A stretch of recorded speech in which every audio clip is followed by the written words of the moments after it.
e convoco para proferir a conferência o Dr. Hugo de Barburi.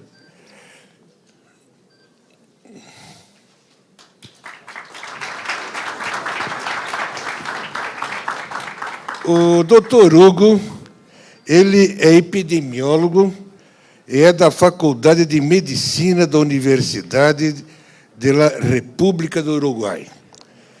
Ele está em Montevidéu e ele vai trazer aqui a nossa consideração importantes aspectos. Os cuidados necessários para aqueles que manipulam os alimentos, no sentido de proteção à sua saúde e também no sentido de proteção à comunidade que esses manipuladores servem. Então, daí a importância do título, que é Controle da Saúde dos Trabalhadores, Manipuladores de Alimentos e Cuidados com os Consumidores. Bueno, muchísimas gracias por haberme invitado a estar aquí con ustedes. Para mí es un honor participar del 40 aniversario de la Asociación Nacional de Medicina del Trabajo de Brasil. Y obviamente quiero agradecer a los organizadores por haberme invitado y también a la señora Mónica y a Sanofi Pasteur por haberme hecho posible estar aquí y a todos ustedes por escucharme, obviamente. Me ha solicitado el presidente de la mesa que hable despacio.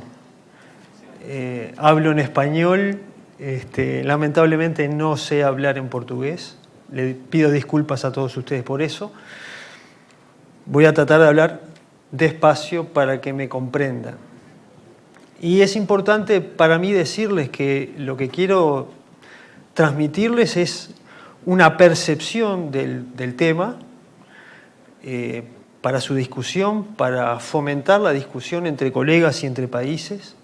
Tal vez también transmitirle alguna de las experiencias que en Uruguay estamos llevando a cabo en relación con la seguridad en el trabajo a los manipuladores de alimentos, enfocando precisamente y fundamentalmente la prevención a través de la vacunación de las enfermedades transmisibles por alimentos, un tema tan delicado como ustedes sabrán entender. El médico ocupacional, nosotros le decimos médicos ocupacionales a los que trabajan en el ambiente de la salud del trabajo, sabemos que tiene responsabilidad en conocer la existencia de los riesgos y la manera de prevenirlos. El doctor Uva de Portugal, el profesor Uva, bien decía, mencionaba cosas que a mí me facilitaban para decir algunas cosas. Habló de riesgos, habló de la prevención, habló de la información, habló de la percepción de las necesidades sentidas, hablaba él. Precisamente muchos de esos aspectos voy a tocar en esta presentación. Y son dos preguntas que quería transmitirle a la mesa. Básicamente, ¿estamos considerando a todos los riesgos y conocemos todas las maneras de prevenirlas? Y les puedo asegurar que en el trabajo que nosotros hicimos, que fue ir hacia el diagnóstico de situación antes de iniciar cualquier proceso de gestión, nos dimos cuenta que el riesgo de la transmisión de enfermedades infecciosas por agentes infecciosos desde el manipulador de alimentos para enfermarse y para poder transmitirlo a la sociedad no estaba totalmente evaluado como carga de enfermedad y como un problema real de salud en nuestros países. Y lo más triste es que disponemos de armas tan exitosas como las vacunas para prevenirlas y no lo estábamos utilizando y no lo estamos utilizando. A punto de partida de esta reflexión y de estas preguntas es que voy a desarrollar el tema. Los que trabajan en la industria alimentaria y los médicos perfectamente pueden saber todas estas siglas, lo que significan. Todas estas son las normas que hoy intervienen en lo que se llama la seguridad en el manejo de los alimentos. El primero fue el Códex, el viejo y querido Códex Alimentarius, Pero poco tiempo después se agregaron las famosas HACCP, que son aquellas normas que miran y trabajan en puntos críticos en cualquier cadena de proceso de producción. Luego vinieron las buenas prácticas de manufactura, los procedimientos estandarizados de sanitización, las normas ISO para controlar la cadena, el proceso de gestión, normas bromatológicas nacionales o requeridas a nivel internacional, etc. Todas ellas trabajan sobre los 3 grandes grupos de peligros que son los que nosotros manejamos como posibles riesgos en el manipulador de alimentos, que es la persona que trabaja en contacto con el alimento, tanto los químicos, los físicos como los biológicos. Y la pregunta que queda por resolver es, ¿al propio manipulador de alimentos se le considera o no como un potencial riesgo para la contaminación de los alimentos por él manipulados, para decirlo de alguna manera gráfica? El manipulador de alimentos precisamente participa en toda la cadena alimentaria y puede transmitir o contaminar en forma accidental o negligente un alimento.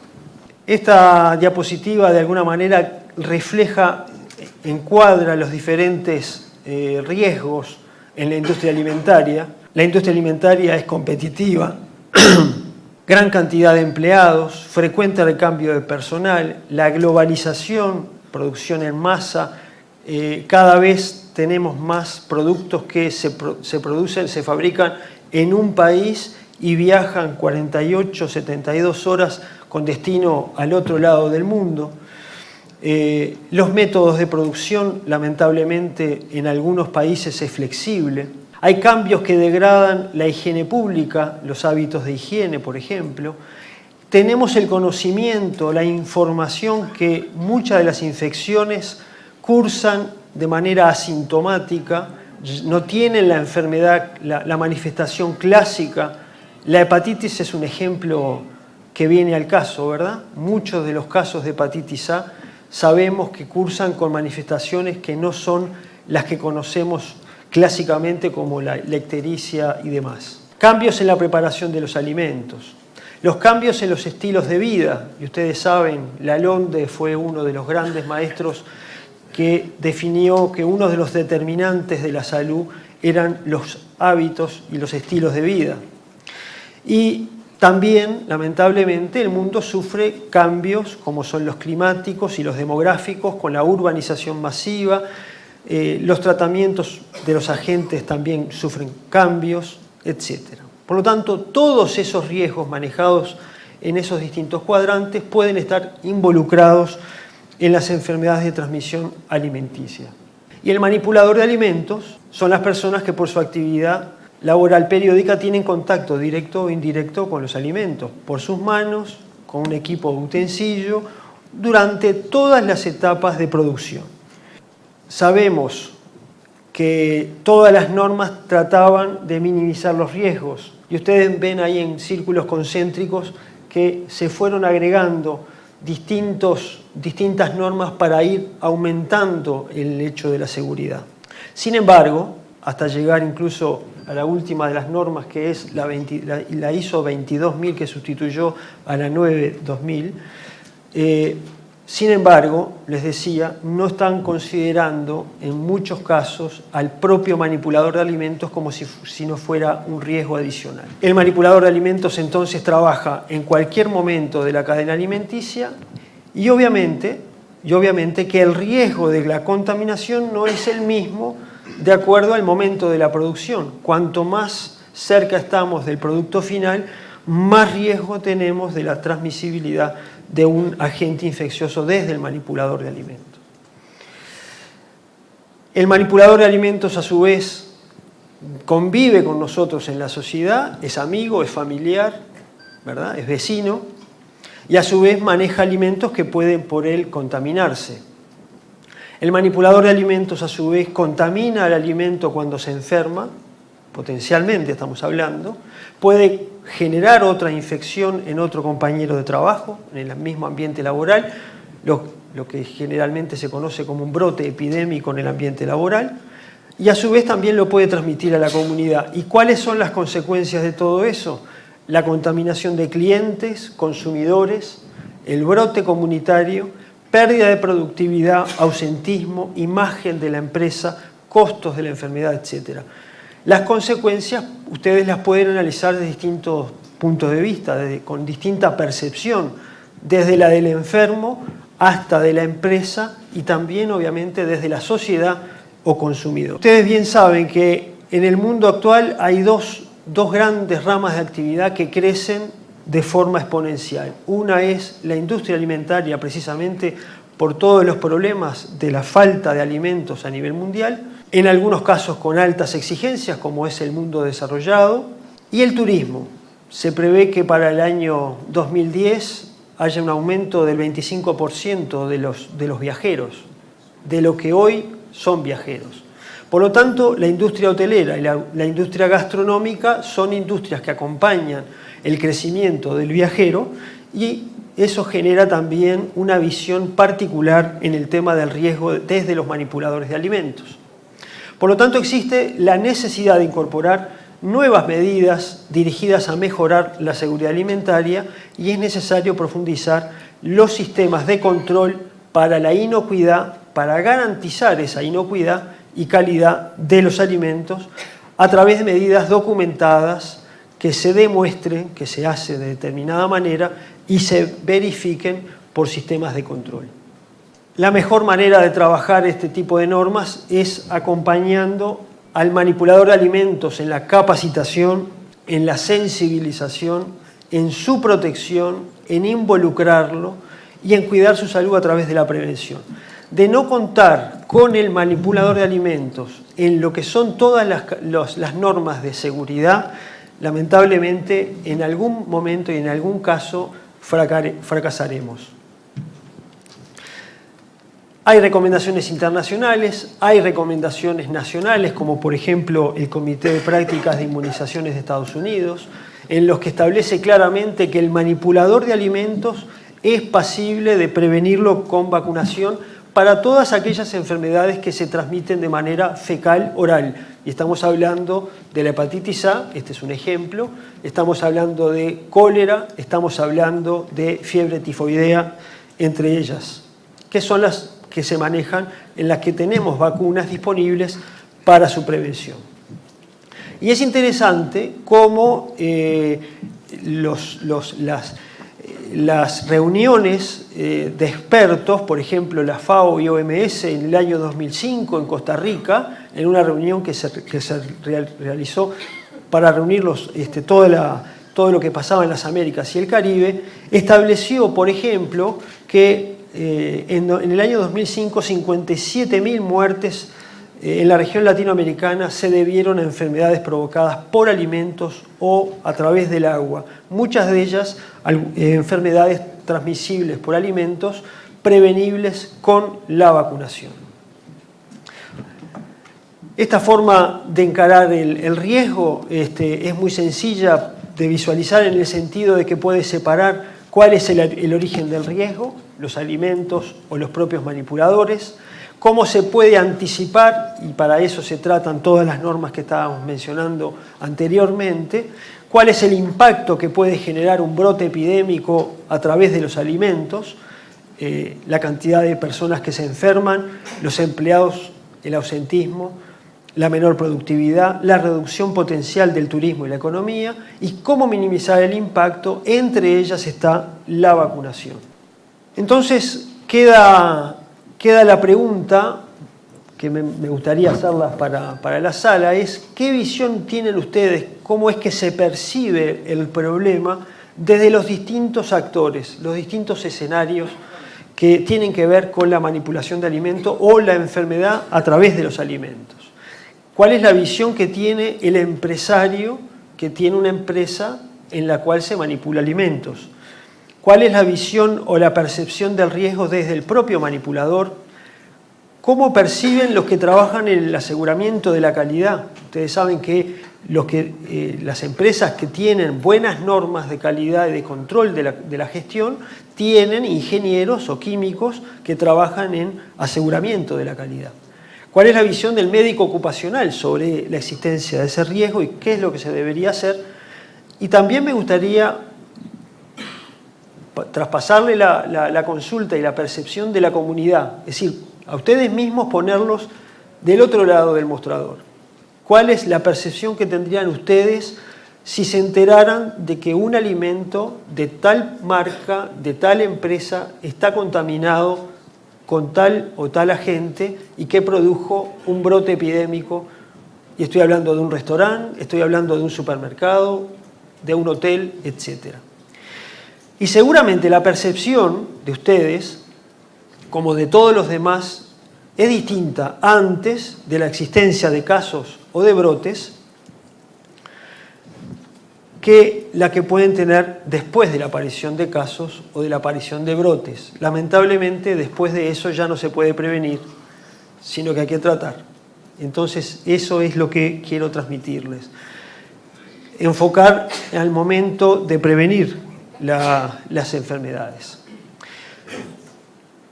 Hablando un poco de las cosas que hablaba el profesor anteriormente, cuando hizo la conferencia de inauguración del evento, hablaba de los problemas y de las necesidades sentidas de la población o de las necesidades sentidas de los trabajadores y de las empresas. Y es interesante que ustedes vean que problema de salud, necesidades y demandas son conceptos distintos y está enfocado desde el punto de vista del que percibe el tema. Normalmente el problema de salud está enfocado más desde la salud pública, es lo gordo, es la carga de enfermedad que podemos analizarla, y cuando hay muchos casos y hay visiones desde la población de nerviosismo, entonces ahí sí hay un problema real de salud pública. Sin embargo, esos problemas, si bien pueden no ser de salud pública, dentro de una empresa puede ser también un problema para la empresa cuando se aparecen un brote o casos. Las necesidades son los que se requiere para solucionar el problema identificado, y la demanda es el deseo de la población para superar la percepción de ese problema. Las dos citas bibliográficas les recomiendo que lo lean, realmente son muy completas. Uno es una publicación científica de la OPS y el otro es el clásico libro de Pinot sobre determinantes de las necesidades y la planificación estratégica de servicios de salud. Y hablando de las necesidades, para las enfermedades de transmisión transmitida por alimentos y prevenibles con vacunación, las 4 tipos de necesidades se aplican perfectamente.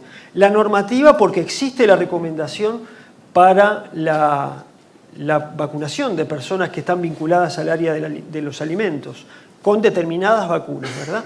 La sentida es la percepción de la comunidad. Cuando se entera, cuando logra la información de que ocurrió un brote o una epidemia, la población necesita que se solucione.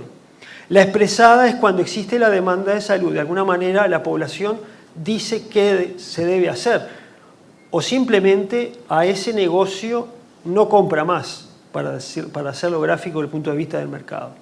Y necesidad comparativa. Es interesante que ustedes vean que esto, que es la vacunación del personal de salud, todavía no es norma, todavía no forma parte de ningún proceso de gestión obligatorio. Por lo tanto, podemos establecerlo como una diferencia, si se quiere, de una empresa frente a la otra. Si una empresa lo hace, otras perfectamente pueden compararse y hacerlo también. La demanda es el deseo de la población para superar la percepción del problema, independientemente de su capacidad para buscar, utilizar y pagar el recurso. Y la demanda puede surgir tanto de los pacientes como del propio médico. Por eso me gustaba también involucrarlos de alguna manera en la reflexión. Y fíjense, en este cuadrito es sencillo, pero muy ilustrativo, cómo el problema de salud visto desde el gobierno o de la mesogestión es totalmente diferente visto si lo analizamos desde la empresa o del consumidor. quizás no sea un problema de salud, un brote o una epidemia para el consumidor porque no logra tener esa información. Aquí estamos hablando de uno de los conceptos que se habló al inicio de la conferencia. La información es clave para generar las necesidades de solución, para generar demanda de solución, que es cuando, como bien dice acá abajo, cuando el consumidor se entera, se informa, ya sea por la prensa o ya sea porque la vecina fue al almacén, se enteró y trajo el comentario al barrio. Fíjate lo que le pasó a fulanito, a menganito, que fueron a tal restaurante o compraron en tal supermercado y hoy están enfermos y están con diarrea. Esto ha pasado en muchos casos. A veces no nos damos cuenta, pero el agua puede estar bien tranquilita, puede estar en un estanque bien tranquila y basta que una piedra caiga en ese estanque para que exista una onda expansiva. Precisamente este es un ejemplo muy gráfico de lo que puede ocurrir con las enfermedades de transmisión alimentaria. Todas tienen capacidad para enfermar a una persona y generar un brote epidémico o un aumento de casos en determinado lugar, involucrando a la familia, involucrando consumidores, involucrando a la comunidad. Traigo a colación en esta diapositiva lamentablemente nuestros países no tienen reportes de los casos, del origen de los casos como tiene el CDC en Estados Unidos. Y no traigo referencias de Europa porque la mayoría de los agentes transmitidos por alimentos en Europa son de muy escasa incidencia. En cambio, en nuestros países sí se da, y Estados Unidos es el único que ha reportado el llevar hasta la última investigación la fuente del foco, ¿verdad? Y ustedes ven ahí que dentro del total de casos investigados en la década del 90 al 99, en la era prevacunación contra la hepatitis A, todavía no se daba vacuna a los niños, aproximadamente unos 26.000 a 40.000 casos por año de hepatitis A en Estados Unidos, el 5% de aquellos casos identificados, el factor, ¿no? Se descubrió alimentos como causa misma, por lo tanto se habla de factor de riesgo. Y ustedes dirán, es la menor de todas. Efectivamente, es la menor de todas. La gran diferencia que tiene de interpretación de estas cifras es que cuando sucede la intoxicación o la enfermedad a través de un alimento, ocurre en brote, no ocurre de manera aislada como puede ser la homosexualidad masculina o los adictos a las drogas intravenosas o los viajeros internacionales, contactos con niños o contacto personal. Cuando se da a través de un alimento, se dan muchos casos o varios casos desde una misma fuente en un determinado sitio. Y lo mismo, fíjense, el nuevo reporte hace pocos días, hace pocas semanas que salió publicado por el CDC, el reporte de la suma de casos del año 2000 al 2007, son 8 años sumados, y ustedes ven que ya en la era post-vacunación de aquellos estados que tenían mayor incidencia, que eran los 17 del oeste, y actualmente, después del año 2006, todos los estados de Estados Unidos, entre las causas identificadas, los manipuladores, los alimentos y el agua aumentaron en porcentaje. Por lo tanto, volviendo a la lámina anterior, antes y después la percepción cambia, y cambia a punto de partida de lo que es la percepción del consumidor. Y obviamente eso repercute en la cadena hacia arriba, porque finalmente va a repercutir en una empresa. La información al alcance de la población es la que genera la demanda de intervención. Si la fuente de infección es un alimento, en un manipulador de alimentos de un supermercado, de un hotel, etc., ¿cuál es la visión entonces de la sociedad frente a un caso o brote? ¿Cuál es la reacción natural de la sociedad frente a un caso o brote? Esas son las preguntas que yo quiero dejar planteadas para la reflexión.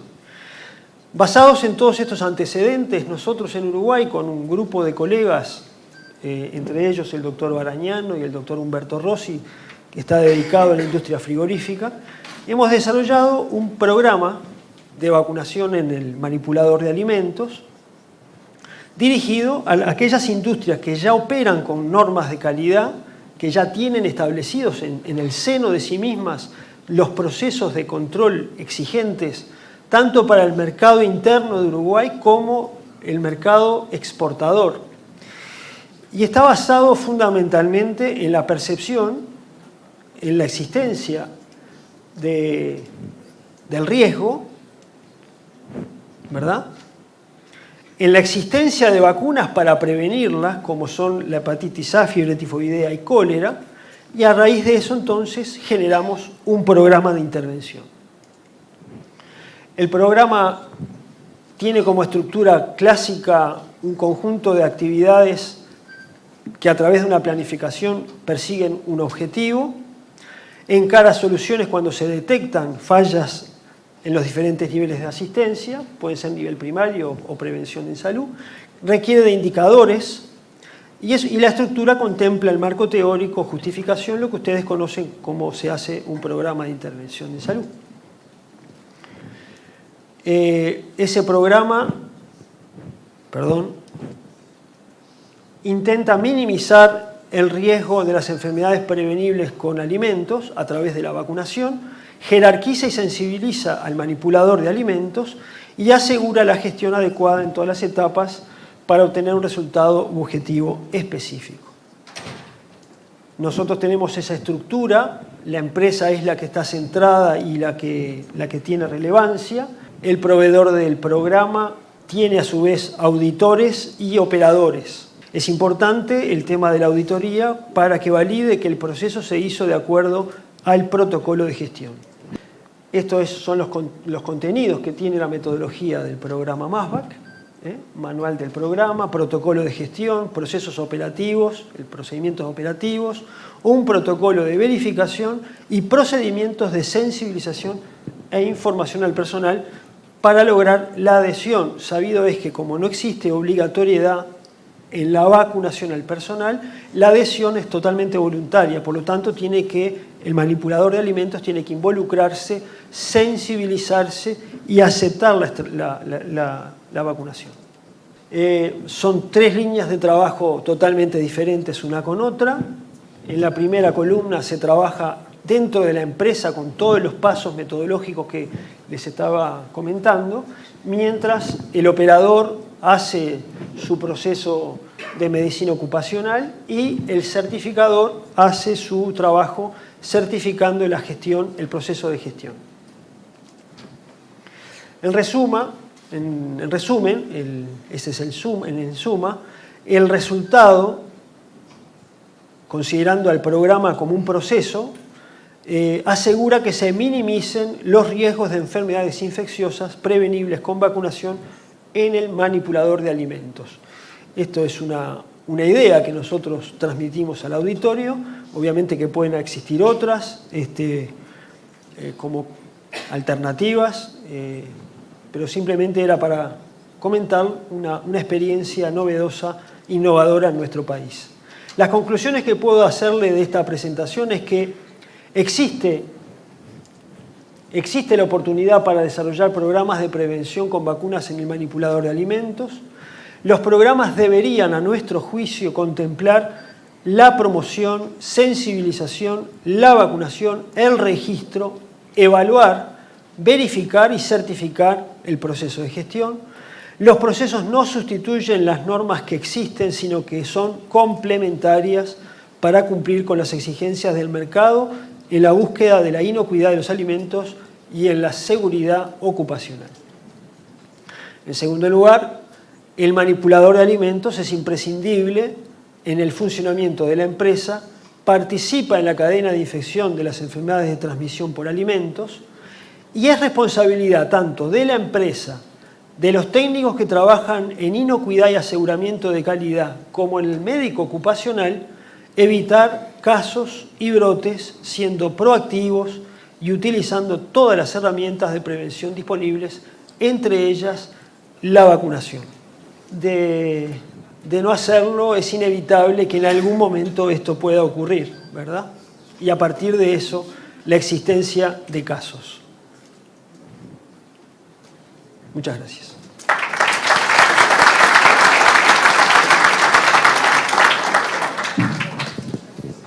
Eu quero cumprimentar o Dr. Divar Buri e como ele concluiu em tempo recorde, ainda há tempo de que algumas perguntas sejam respondidas. Então, parece que tem um colega lá atrás que quer perguntar.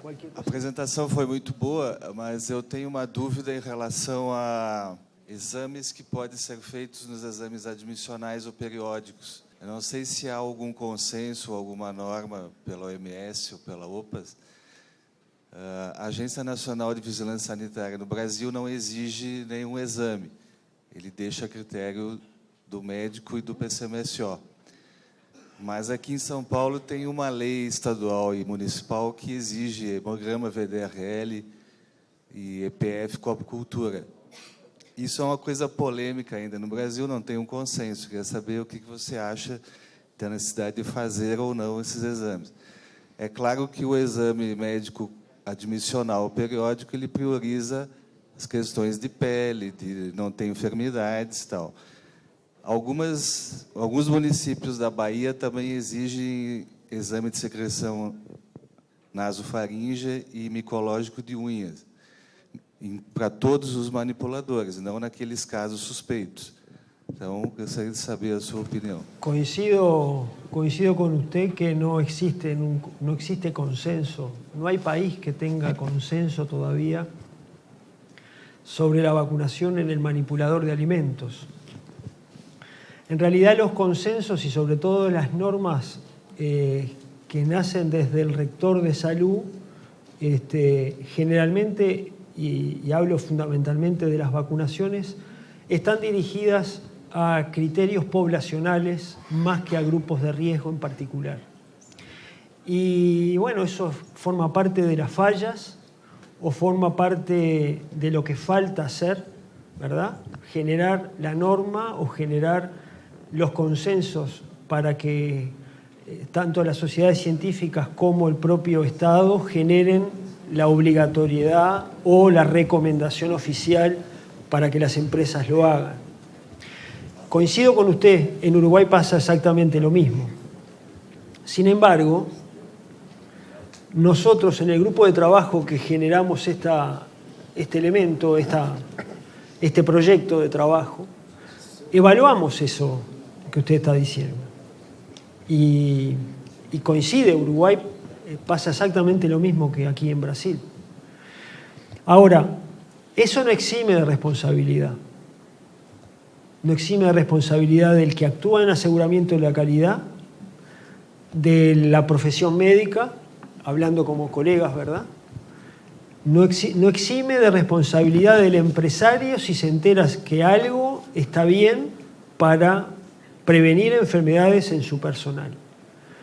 Entonces nosotros lo enfocamos desde esa óptica, con todas las dificultades que eso genera, porque el no existir respaldo académico, respaldo normativo, quita peso y solamente queda en una percepción de un grupo de colegas que promueve o que propone algo que todavía no es una norma o no es un consenso. Esas dificultades nosotros las hemos tenido. Ahora, una vez que nosotros lo planteamos con esta sinceridad, las empresas que nos escuchan son empresas que abren su cabeza, abren, ¿cómo le puedo decir?, bajan las barreras defensivas y empiezan a implementarlo dentro de lo que son sus propias normas de aseguramiento de la calidad, dentro de sus normas de control de gestión. Porque mire que están muy preocupadas en no desaparecer.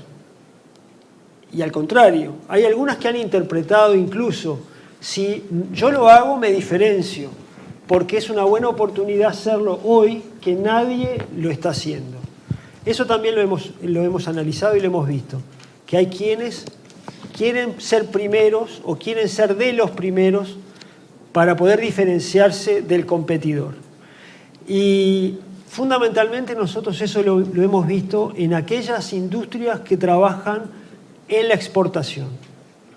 Uruguay es un país muy pequeño, la agroindustria es fundamental, es la primera industria de nuestro país, la industria frigorífica es la más importante y créame que la industria frigorífica en nuestro país está muy interesada em levar a cabo este tipo de programas. Há tempos atrás, eu trabalhava numa grande indústria automobilística, nós tivemos um problema de toxinfecção alimentar, mais de 2.000 casos de um problema desse aqui.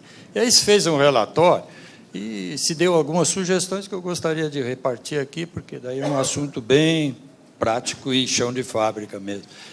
Primeiro de fazer um questionário, depois perguntando onde comeu, que hora que comeu, etc. Não só para os que tiveram problema, mas também para os que não tiveram, para a gente tentar isolar. Montar uma comissão especial com gente do departamento médico, de alimentação, do social, para fazer essas entrevistas e tratar do assunto. Guardar uma amostra de alimento no freezer de todas as refeições depois do episódio, infelizmente. Então, foram algumas dessas sugestões e quem tiver o desprazer de ter um assunto desse, principalmente se for de estáfilo, preparem-se, porque é uma coisa muito séria e acaba a gente internando no hospital. Felizmente, esse caso era de perfringens e esse não teve esse tipo de problemática. Mas o assunto toma tal envergadura que eu tive que ir a Brasília levar o tal do relatório do que aconteceu, porque a imprensa fica em cima, e daí a importância da comissão, porque só quem fala é a comissão. E quando é uma comissão, a gente dilui um pouco a responsabilidade, não fica na mão de um só. Era o que eu gostaria de comunizar esse tipo de conhecimento. Obrigado.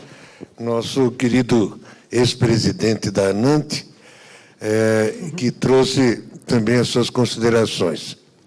Ainda dispomos de 2 minutos. Se alguém quiser fazer mais alguma pergunta.